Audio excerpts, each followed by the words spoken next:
படிக்க போனால் படிக்க போகிறதுல படிக்க போகணும். மாப்பிள்ளை தேடினாக்க அப்புறம் இப்படி தான் நடக்கும். மாப்பிள்ளை தண்ணியா அதை ஒழுங்காக தண்ணியா ஒரு கல்யாணம் ஆகுது அவன் கூட படித்தவன் அவ்வளோ பேர் இருப்பான். ஒருத்தனை பிடிச்சிருந்தா கூட கட்டியாவது தூக்கி தொலையலாம். இந்த போய் இப்போ படிக்கக்குள்ள உனக்கு காதலை போட்டு தள்ளுது. இப்போ என்ன வருமானம் வந்துட போகுது? வெளியே வந்து ஹோமியோபதி கிளினிக் வச்சோன்னு ஒரு கோடி கணக்கில் கொட்ட போதா? காலேஜ் போனால் பீர் அடிக்கணும், காலேஜ் போனால் தம் அடிக்கணும், காலேஜ் போனால் வாத்தியாரை எதிர்த்து பேசணும். இதே முறையில் இதயமேன்ட்டு ஒரு ஏழ்மைப்பட்ட வீட்டில் எம்பிபிஎஸ் படிக்க போனால் ஒழுங்காக படிச்சுட்டு வரல வரணும்.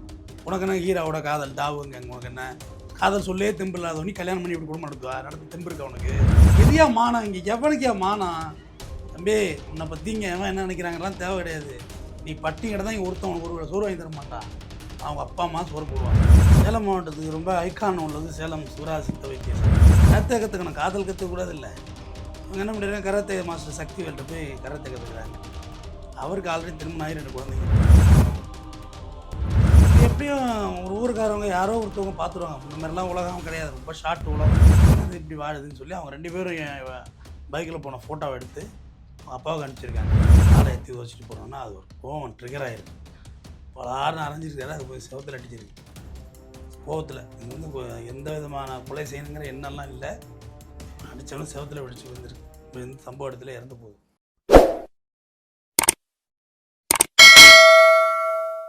மெட்ராஸ் டவுன் பஸ் நேயர்கள் அனைவருக்கும் வணக்கம்.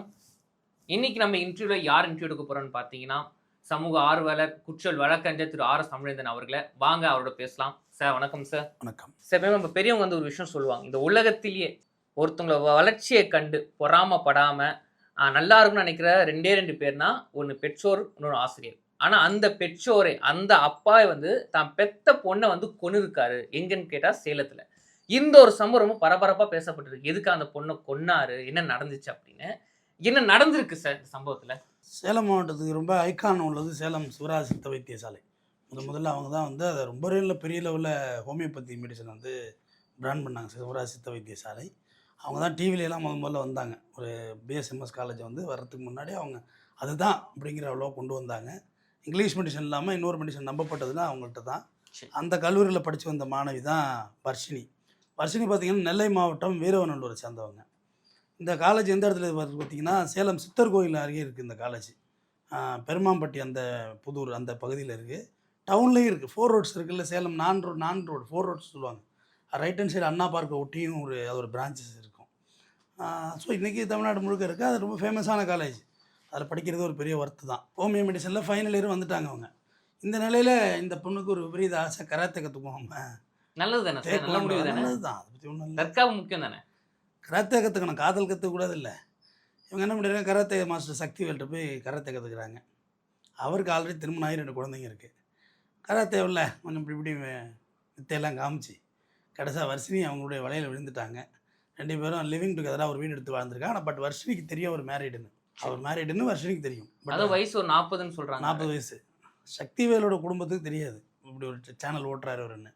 இவர் 2 தனித்தனி வீடாக வச்சுட்டு அப்படியே அவருடைய மன்மத லீலையை வளர்த்துருக்கிறாரு. இது எப்படியும் ஒரு ஊருக்காரவங்க யாரோ ஒருத்தவங்க பார்த்துருவாங்க. இந்த மாதிரிலாம் உலகம் கிடையாது, ரொம்ப ஷார்ட் உலகம், சிம்பிளாக பார்த்துடலாம் நீங்கள் யாருன்னு. அப்போ திருநெல்வேலி அந்த சொந்த ஊருக்காரவங்க வந்து ஏதோ ஒரு வேலையை அவங்க சேலத்துக்கு வர்றாங்க அந்த வைத்தியசாலைக்கு. பார்த்தா அந்த பொண்ணோட ஆட்டிடியூட் பார்த்தோன்னா, இது நம்ம ஊர் பொண்ணாச்சு, இது என்னது இப்படி வாழுதுன்னு சொல்லி அவங்க 2 பேரும் பைக்கில் போன ஃபோட்டோவை எடுத்து அவங்க அப்பாவுக்கு அனுப்பிச்சிருக்காங்க. வரதராஜன் உஷா தம்பதி அவங்களுக்கு அனுப்பிச்சிருக்காங்க. உடனே வரதராஜன் உஷா தம்பதி நேராக பொண்ணுகிட்ட வர்றாங்க. ஒரு பதறி வந்திருப்பாங்க.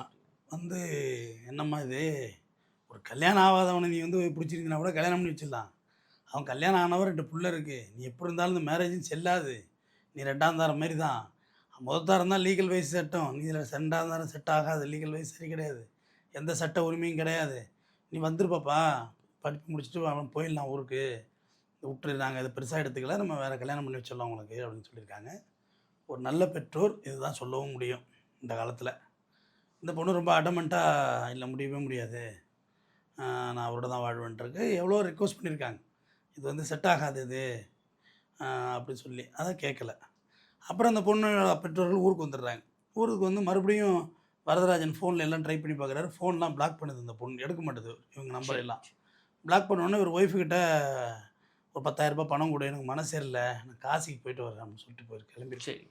இது வரைக்கும் ஃபைன். நேராக போனவர் என்ன நினச்சாரு தெரியல, சேலத்தை பக்கம் போயிட்டார். அந்த சக்திவேல் தனியாக வீடு எடுத்து தங்க வச்சுருந்தார்ல வர்ஷினியை, ஆமா சார். அந்த வீட்டுக்கு போகிறார். அந்த வீட்டுக்கு போனோன்னே மறுபடியும் ரிக்வஸ்ட் தான் நடந்திருக்குங்க.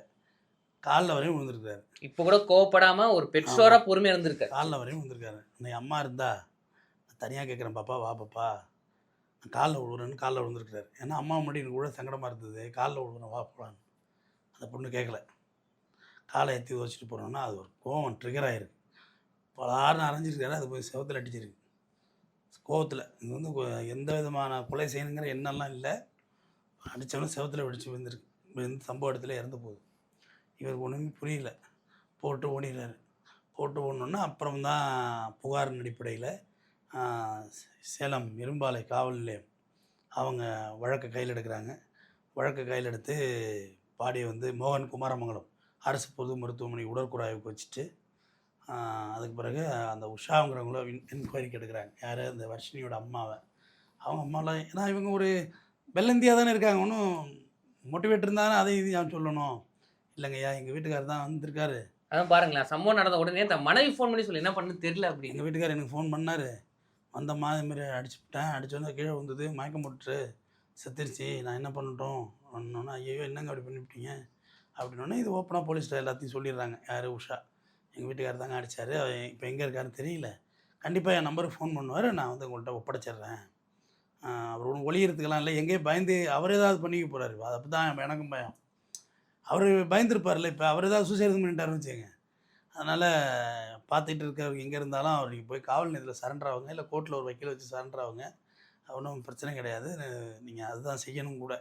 சார் இங்கே வந்து ஒரு கேள்விங்க சார், இப்போ நிறைய பெற்றோர்கள் கனவு என்னங்கன்னா, நம்ம எப்படி இருக்கிறோமோ நம்ம கஷ்டப்படுறோமோ அது இருக்கட்டும், தான் பசங்க நல்லா இருக்கணும். இப்போ இங்கே கூட பாருங்களேன், இவங்க வந்து சொந்த ஊர் திருநெல்வேலி, ஆனால் அங்கேயும் நிறைய காலேஜ்லாம் இருக்கும், ஆனால் அதெல்லாம் விட்டு சேலத்தில் இருக்க புகழ்பெற்ற காலேஜில் படிக்க வைக்கணும் அப்படின்னு ஆசைப்படுறாங்க. காரணம் தான் பொண்ணு அங்கே படித்தா பெரிய ஆளாக வருவாங்க அப்படின்னு.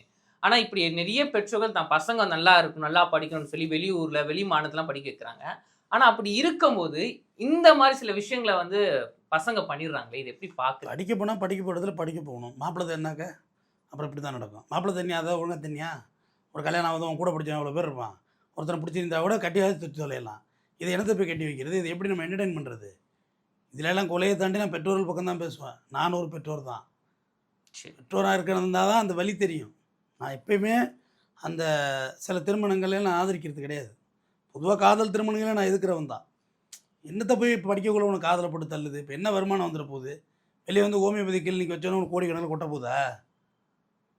நான் காலேஜ் படித்தேன், நான் படிக்கக்குள்ளே கல்யாணம் பண்ண பசங்கள்லாம் கடைசி ஃபைனல் இயர் கூட ஒன்றா இல்லை. அவங்கெல்லாம் அவங்க பாட்டு ஒரு பக்கம் போகிறாங்க, இவங்க பாட்டு ஒரு பக்கம் போனாங்க. அதில் ஒரு குழந்தை இழந்து உருவானா எவ்வளோ பெரிய சிக்கல் அது. காலேஜ் போனோமா, சுற்றினோமா, ஒன்றோமா, ஜாலியாக இருந்தோமா, படித்தோமா, டிகிரியை வாங்கினோமா, வெளியே வந்தோமான்னு இருக்கணும். அவ்வளோதான். உங்களோட சந்தோஷத்துக்கு நான் தடையே சொல்லலை. நான் சாப்பிடு, சினிமாவுக்கு போ, படி உட்காந்து. அதாவது இது நான் இளைஞர்களுக்கு சொல்கிறேன், வருஷம் 365 நாள் நான் புத்தகத்தை விடவே மாட்டேன். உண்மையாக சொல்கிறேன். காலையில் பரீட்சை 10 மணிக்கு, நைட்டு 9 மணிக்கு சாப்பிட்டு உட்காருவேன். நானும் புத்தகத்தையும் மூடி வைப்பேன், பொலன்னு பொழுதும் விடியும். போய் பரீட்சை எழுதுவேன். பரீட்சை எழுதிட்டு வந்து அப்படியே தூங்குவேன். பாஸ் தான் ஆனால் ஆல் கிளியர் தான் பண்ணேன். ஃபைனல் இயர் முடிச்சுட்டு தான் வெளியே வந்தேன். தெரிஞ்சேங்க, அரியரோட வெளில ஒரு நைட்டில் நீ எப்படி படித்தேன்னா, அது எனக்கு அது அந்த வாய்ப்பு இருக்குது. புத்தகம் வாசிக்கும் பழக்கம் எனக்கு இருக்குது, படித்தேன். எல்லோரும் சொல்லுவேன், டே என்ன சுற்றிக்கிட்டே இருக்கான், எப்படி அவன் படிப்பான் அப்படின்னு. பரீட்சை இருக்குது தம்பி, சாயந்தரம் 5 மணிக்கு ஒரு ஷோ பார்த்துட்டு படம் போயிட்டு 9 மணிக்கு வந்து உட்காருவேன். ஒரு நைட்டில் முடியும், பாஸ் பண்ணுவேன். அது எல்லாருக்கும் வாய்ப்புகள் அமையணும். நான் அது தான் சொல்கிறேன். நான் சேலத்துக்கு போனது படிக்க, அந்த வேலையை எனக்கு கரெக்டாக பார்த்தேன், நல்லா சுற்றியும் வந்தேன். ஆனால் இதுமாரி வேலைலாம் செஞ்சுட்டு வரல. அது முக்கியம். இப்போ இருக்க சில பேர் சொல்கிறேன் சார், சில மாணவர்கள் நினைக்கிறாங்கன்னா, மாணவிகள் வந்து காலேஜ் போனால் லவ் பண்ணணும், அது வந்து முக்கியம் பண்ணியே ஆகணும் இப்படின்னு ஒரு மென்டாலிட்டிக்குள்ள அவங்க மாட்டிக்கிறாங்க. இது திரைப்படங்கள் கற்றுக் கொடுக்குது மேடம். காலேஜ் போனால் பீர் அடிக்கணும், காலேஜ் போனால் தம் அடிக்கணும், காலேஜ் போனால் வாத்தியாரை எதிர்த்து பேசணும். ஆனால் இதெல்லாம் பண்ணலாம் வந்து நம்ம அம்மா நினச்சிப்பாங்க அப்படின்ற ஒரு மென்டாலிட்டி உள்ள இருக்குது. அது ஒரு மித்து, தவறான மித்தை கற்பிக்கிறது. முரளி இதயமேன்ட்டு ஒரு ஏழ்மைப்பட்ட வீட்டில் எம்பிபிஎஸ் படிக்க போனால் ஒழுங்காக படிச்சுட்டு வரல வரணும். உனக்கு என்ன ஹீரோவோட காதல் டாவுங்க, உனக்கு என்ன காதல் சொல்லே தெம்பு இல்லாதவனி கல்யாணம் பண்ணி இப்படி குடும்பம் நடத்துவா, நடத்த தெம்பு இருக்கா உனக்கு? அது போட்டு போயிட்டுருக்கு, ஒரு பீடியோ போயிட்டுருப்பார். இது ஒரு படம், அதை வச்சு ஒரு நேற்று கூட அதை பற்றி கிண்டல் பண்ணி பாடிக்கிட்டு இருந்தோம், காரில் ஓடிட்டு இருந்தது. இதயமே முதல்ல மாற்றுங்கடா, ஏற்கனவே அழுது வடியுது வாழ்க்கை, இது வேறையா? ஒரு சிலர் ரயிலில் போனால் ரயிலில் போய் பத்திரமா வேடிக்கை பார்த்துட்டு வந்துடணும். லவ்வே சொல்லாமல் சொல்லி நெஞ்செல்லாம் வெடிச்சு கடைசி வந்து அவங்க லவ் சொல்ல ஒரு செத்து உட்காந்துருக்காரு பொட்டாருன்னு விழுவுறாரு. லவ் பண்ண நல்லா தெம்பாக திங்கணும், முந்திரி பருப்பு பாதாம் பிஸ்தான்னு, அப்போ தான் நம்ம நல்லா தெம்பாக குடும்பம் நடத்த முடியும். இதெல்லாம் ஒரு படம். இப்போ குடிச்சோராக்கி வச்சுருக்காங்க இந்த மீனும்ல. எல்லாம் காலேஜ் போனால் காதலிக்கன்னு யார் சொல்லி கொடுத்தா? அவுத்துட்ட மாடு மாரி எல்லாம் மாறிடுறது. அப்படிலாம் இருக்கக்கூடாது. போனோமா, படித்தோமா, பக்குவமாக இருந்தோமா, ஏர்போர்ட்டுக்கு பின்னாடி போய் உட்காரக்கூடாது நைட்டு 11 மணிக்கெல்லாம். புரியுதா இல்லையா? தண்ணியை போட்டு வந்துடுவாங்களா இல்லை ரவுண்டு கட்டுறதுக்கு? போனோம்னா அண்ணா யூனிவர்சிட்டிக்குள்ளே உட்காந்து படிக்கணும். புதாரில் உட்காந்து படிக்கக்கூடாது. எங்கே இருக்கணுமோ அங்கே இருக்கணும். இங்கே இருந்தால் எந்த பிரச்சனையும் இல்லை. சும்மா போட்டு நம்மளை கன்ஃபியூஸ் பண்ணுறாங்க. இதெல்லாம் பேசினா நம்ம இவங்கெல்லாம் நம்மளை எதிர்ப்பாங்கன்னு சொல்லியே யாரும் பேச பயப்படுறாங்க. இந்த டாபிக் இப்போ நான் பேசுகிறேன்ல, என்னை வந்து ஒரு மாதிரி பெரிய பூமராக இருப்பான் போல இருக்குமா? நான் பூமர்லாம் இல்லை. சரி, இப்போ நல்ல விஷயம் சொன்னாலும் அப்படியே எடுத்து அப்போ எது நல்ல விஷயம் தெரியாமல் இருக்காங்களோ? நான் என்ன சொல்கிறேன், நான் பூமர்லாம் கிடையாது, நான் அப்டேட்டு தான். ஓகே, நான் 2008 உங்கள் ஜென்சி கிட்ஸ் மாரி தான் நான்லாம். 2K விட நான் அட்வான்ஸு. ஆனால் இந்த அட்வான்ஸு கற்று ஒரு விஷயத்தை வச்சுருக்குன்னா எது சரி எது தப்புன்னு கற்று வச்சுருக்கு. இது சரி இது தப்பு அதை சொல்லணும்ல வெளியில். அதை சொல்கிறதுக்கே இங்கே பயமுறுத்துறீங்களே. அதை சொல்லக்கூடாதான்னு கேட்குறேன். அதை சொல்லணும்ல. நீ போய் ஒரு நல்ல கல்யாணம் ஆகாத பையனை கல்யாணம் லவ் பண்ணி இருந்து ஒருவேளை உங்கள் அப்பா அம்மா வந்து கேட்டிருந்தா கூட நான் கொஞ்சம் உனக்கு சப்போர்ட் பண்ணியிருப்பேன். ஏன் 2 பேரும் ஒரே டாக்டருக்கு படிக்கிறாங்க, கல்யாணம் பண்ணிட்டா என்ன அதில் போகுது, இப்போ பண்ணிக்கிட்டோம் அப்படின்னு கூட நினச்சிருப்பேன். நீ பிடிச்சிருக்கிறது கள்ளக்காதல், இல்லீகல் அஃபையர். அது பேர் இல்லீகல் அஃபையர் சட்டத்தில். அதை எப்படி அங்கீகரிக்க முடியும்? இது எல்லா விஷயம் அந்த பொண்ணுக்கும் தெரியும் சார், தெரிஞ்சவங்க மாட்டிக்கிறாங்க. ஆனால் ஒன்று செஞ்சுருக்கலாம் அந்த பெற்றோர் வரதுராஜ். என்னது செய்யணும்? பாவம், அவருக்கு அந்த அளவுக்கு அதாவது வக்கீலை பிடிச்சி கம்ப்ளைண்ட் கொடுத்துருக்கலாம். கம்ப்ளைண்ட் கொடுத்துருந்தோம்னா சக்திவேல் மாட்டிப்பாப்புல. ஆனால் பொண்ணு பேரும் அடிப்படம், மானம் போயிருமேன்னு ஒரு விஷயம் யோசிச்சுட்டாங்க. செத்து போச்சு, கொலைகேஸ் ஆகிட்டேன், மானம் போலே அவன் மானம். எதையா மானம்? இங்கே எவனுக்கே மானம்? தம்பி, உன்னை பற்றிங்க எவன் என்ன நினைக்கிறாங்கலாம் தேவை கிடையாது. நீ பட்டி கடை தான் இங்கே ஒருத்தன் உனக்கு ஒரு சோறு வாங்கி தர மாட்டான். ஆனால் அவங்க அப்பா அம்மா சோறு போடுவாங்க. என்ன மானம்? நம்ம குடும்பம் நம்ம வளர்ச்சி நம்ம பார்த்துக்க வேண்டியதான். கொண்டு வந்தால்தான் தந்தை, சம்பாரிச்சிட்டு வந்தால் தான் வைப்பேன். கொண்டு வந்தாலும் வராவிட்டாலும் தாய். நீ வீட்டுக்கு சம்பாரிச்சிட்டு போனான்னா போடலன்னு சாப்பிட்டியாப்பா அப்படின்னு அம்மா கேட்கும்.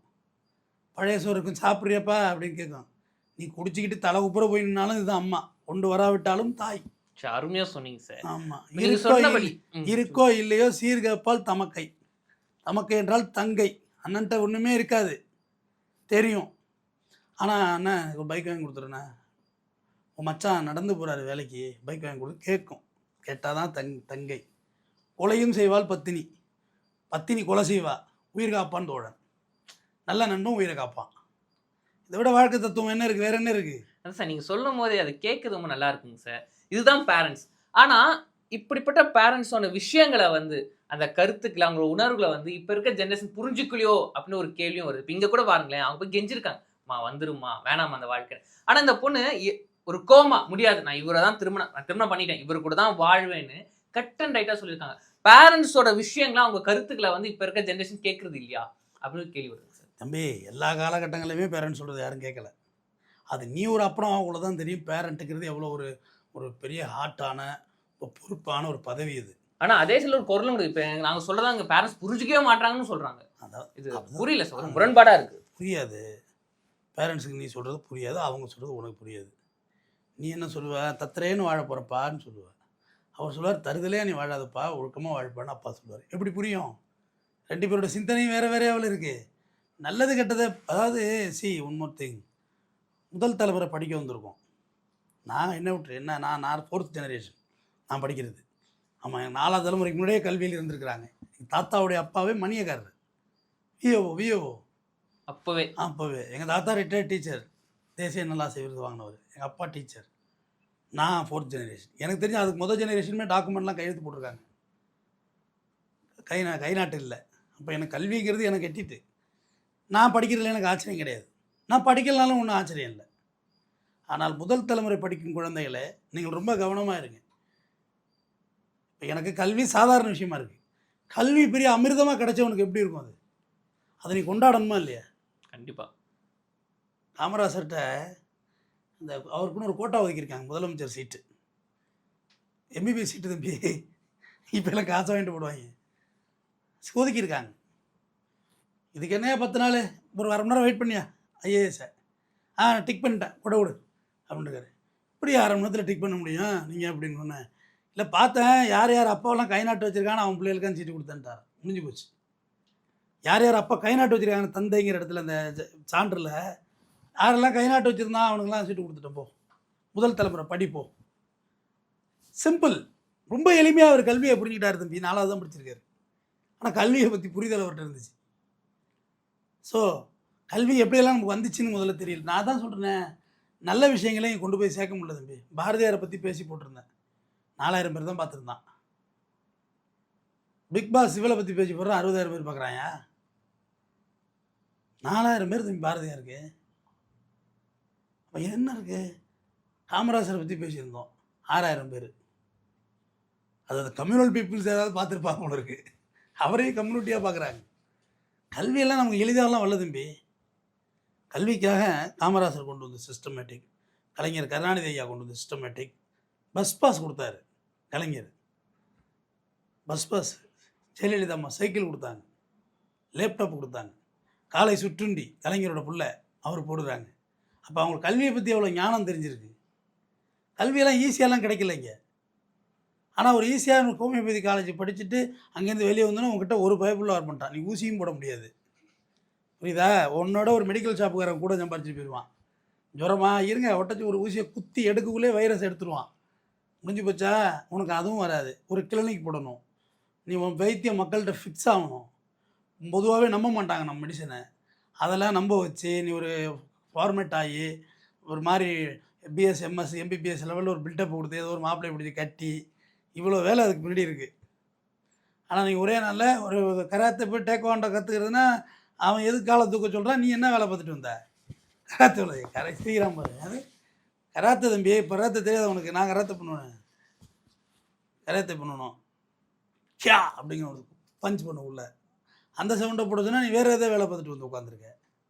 அப்போ எப்படி இருக்கும்? இது போன்ற நபர்களை நாராவசமாக நம்ம பேச வேண்டும் முதல்ல. அது இங்கே கூட பாருங்க, அந்த பொண்ணு செஞ்ச ஒரு தப்பு. இப்போ அந்த பொண்ணும் இறந்துட்டாங்க, இப்போ அப்பாவும் ஜெயிலுக்கு போயிடுவாரு. அப்போ அவன் வயசான அவங்க அம்மா யாருமே இல்லாமல் நெருக்கடி நடு ரோட்டில் நிற்கணும். ஒருத்தன் செஞ்ச தப்பு இப்போ இதோடய முடிஞ்சு போச்சு. பெயில் எடுக்கணும் தம்பி. இதுக்கு ஒன்றும் குண்டாசெல்லாம் போட மாட்டாங்கன்னு வச்சுக்கோங்க, இப்படி மர்டர் கேஸும் போடுவாங்க. ஆனால் சார் இது ஒரு கோவத்தில் நடந்தது, அதுக்கும் மர்டர் கேஸும் போடுவாங்க. எல்லாமே கோவத்தில் நடக்கிறது தான். சிரிச்சுக்கிட்ட கொலை பண்ணுறாங்க, எல்லாம் கோவத்தில் கொலை பண்ணுறது தான். மர்டர் கேஸ் போடுவாங்க. அதுக்கடுத்து பெயில் எடுக்கணும். குண்டாசெல்லாம் போட மாட்டாங்க. அதுக்கு பெயில் எடுக்கணும். இப்படி ஒரு 50-55 நாளில் பெயில் கிடச்சிரும். 50லேருந்து 60 நாள் வச்சுக்கோங்களேன். அவருக்கு இப்போயே வியாதி இருக்கும், டிசீஸ்லாம் இருக்கும். ஜெயிலுக்கு போனால் டிசீஸ்னு அதிகரிச்சிடும். பயம். விளையாட்டு விஷயம் இல்லை. அவர் மனு பார்க்க போகணும். அவர் சேலம் சென்ட்ரல் ஜெயிலில் வைப்பாங்க. பாளையங்கோட்டிலேருந்து அம்மா போயிட்டு வரணும். ஒரு வாட்டி பஸ்ஸில் போயிட்டு வரணும், எவ்வளோ காசு ஆகும். அங்கே போய் பழங்கனி வாங்கி கொடுக்கணும். அப்புறம் பெயில் எடுத்துகிட்டு வெளில வரணும். வாய்தாவுக்கு ஒரு சேலத்துக்கு போகணும். கேஸ் 4 வருஷத்துல 5 வருஷம் நடக்கும். வாய்தாவுக்கு சேலத்துக்கு போகணும். சாட்சியெல்லாம் வரும். ஒரு வக்கீல் வைக்கணும். வக்கீல் வச்சு கேஸ் நடத்தணும். அதுக்குள்ளே டார் அருந்துறவங்களுக்கு. ஸோ நம்மளுடைய ஆசா பாசங்களுக்காக நம்ம குடும்பத்தையே அடை வச்சுட்டு போயிடுறோம். பெற்றோர்களும் சொல்கிறேன், கோவப்படாதீங்க. இந்த மாதிரி கழிச்சடைகள்கிட்ட கோவம் வருந்தான் ரவுண்ட். இந்த இடத்துல என்ன பண்ண முடியும், நம்மளால முடியாமல் போச்சு, அந்த ஒரு இடத்துல வந்திருக்கோம். கோவம் வருந்தால் போலீஸை வச்சு ஆப்ரேட் பண்ணியிருந்துருக்கலாங்கிறது என்னுடைய கருத்து. போலீஸ் செஞ்சு கொடுத்துருப்பாங்க, வச்சு விட்ருப்பாங்க. சக்திவேலை பிடிச்சி பட்டார் வச்சு ஓடுறாங்கட்டல, எழுதி கொடுத்துட்டு அழிச்சு போமா, பொண்ணு அழிச்சு போமா. ஏன்னா போலீஸுக்கு அந்த அதிகாரம் இருக்குது. இவங்க சும்மா சொல்கிறாங்க லிவிங் டுகெதரை கேட்க மாட்டாங்கன்னு சொல்லிட்டு தப்பு. கம்ப்ளைண்ட் ஆகலைன்னா தான் கேட்க மாட்டாங்க, கம்ப்ளைண்ட் ஆனால் கேட்பாங்க. சக்திவேலோட பொண்ணாட்டி போய் கம்ப்ளைண்ட் கொடுத்தா சக்திவேல் ரிமாண்ட் பண்ணியிருப்பாங்க. என் பொண்ணாட்டி ஒப்பாட்டி வச்சுட்டு என் புருஷன் வீட்டு பக்கம் வர மாட்டேங்கிறான், காசு கொடுக்க மாட்டேங்கிறான், பிடிச்சி போடுறா உள்ள போட்டுருப்பேன். இவங்க போய்ட்டு என் பொண்ணு இதுமாதிரி எந்த பொண்ணு ஆசை வார்த்தை கூறி இதுமாதிரி குடும்பம் நடத்திட்டாங்க அப்படி இவங்க கம்ப்ளைண்ட் வச்சு தான் கேட்டிருப்பாங்க. போலீஸ் அதெல்லாம் விசாரிச்சிருவாங்க. போலீஸ் எல்லாம் நம்பணும் தம்பி, எல்லாத்தையும் நம்பி தானே ஆகணும்.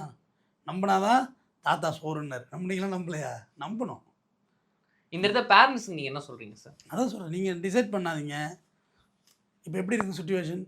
சக்திவேலு உங்களை அடித்து நீங்கள் சுற்று போயிருந்தாக்க, என் கள்ளக்காதலியாடா கூப்பிட வந்த பெற்றோரேன்னு ஒரு அடி அடிச்சிருந்து நீங்கள் சுற்று போயிருந்தாக்க, நம்ம எதையுமே கேட்குற இடத்துல இங்கே இல்லை தம்பி. அதுக்கு தான் சிஸ்டம் இருக்குது, போலீஸ் இருக்குது, கோர்ட் இருக்குது. கோர்ட்டில் போட்டு ஒரு கார்டியன் சூட் ஒன்று போட்டிருக்கலாம், ஒரு ஹெச்பி போட்டிருக்கலாம், ஹேபியஸ் கார்பஸ் போடலாம், ஹைகோர்ட்டில் ஆட்கொணர் வைக்க நீதி பேராணை போடலாம். இல்லை நிறைய வழிகள் இருக்குது, நீதிமன்றத்து வழியாக வழிகள் இருக்குது. இந்த மாதிரி இல்லீகல் இன்டிமேசியாக என் அஃபையரில் என் பொண்ணு போயிட்டு என் பொண்ணை மீட்டு கொடுங்க அப்படின்னா, கல்யாணம் ஆகாதவனாக இருந்தால் தான் கோர்ட்டு தள்ளிடாது, கல்யாணம் ஆனவங்களுக்குள்ள கண்டிப்பாக தள்ளிடும். ஓகேவா? ஹைகோர்ட்டு ஹெச்பி வந்ததுனாக்கா நான் இல்லீகல் இன்டிமேசியில் இருக்கேன்னு அந்த பொண்ணு சொன்னால் கோர்ட்டு உட்காந்து தலையாட்டிக்கிட்டு இருக்குமா? சாமா இருங்க அப்படி சொல்லுமா? இல்லீகல் இன்டிமேசி இருக்கியா? யார் அந்த ஹஸ்பண்டு? அவனை ரிமாண்ட் பண்ணுப்பா. அவன் பொண்டாட்டி வந்திருக்கா இல்லையா? அவன் பொண்டாட்டி வர வச்சுருவாங்க, சக்திவேலி பொண்டாட்டி வர சொல்லிடுவாங்க. ஏமா அவன் புருஷன் இன்னொருத்தர் இருக்கான், அவனுக்கு தெரியாது, அவனுக்கு தெரியாதுங்க எனக்கு. அவன் மேலே ஒரு கம்ப்ளைண்ட் கொடுக்குறியா? போலீஸ் அவன் மேலே ஒரு கம்ப்ளைண்ட் வாங்கிட்டு எஃப்ஐஆர் போட்டு ரிமாண்ட் பண்ணுங்க. அந்த பொண்ணை அவனை ஹோமில் வைங்க. பெற்றோரை அனுப்ப முடியாது, நீங்கள் உலகில் பண்ணிடுவீங்க. ஹோமில் இருக்கட்டும், கவுன்சிலிங் கொடுத்து அனுப்புகிறோம், போங்க எல்லாம் போ போ அப்படின்னு வரட்டி விட்ருப்பாங்க, முடிஞ்சு போயிருக்கும்ல. நம்ம இதே கேட்க வேண்டாம் தம்பி, கோர்ட்டு வழியாக கேட்குறது தான் சரி. தொடர்ந்து பேசுவோம் தம்பி. நன்றி. நன்றி சார்.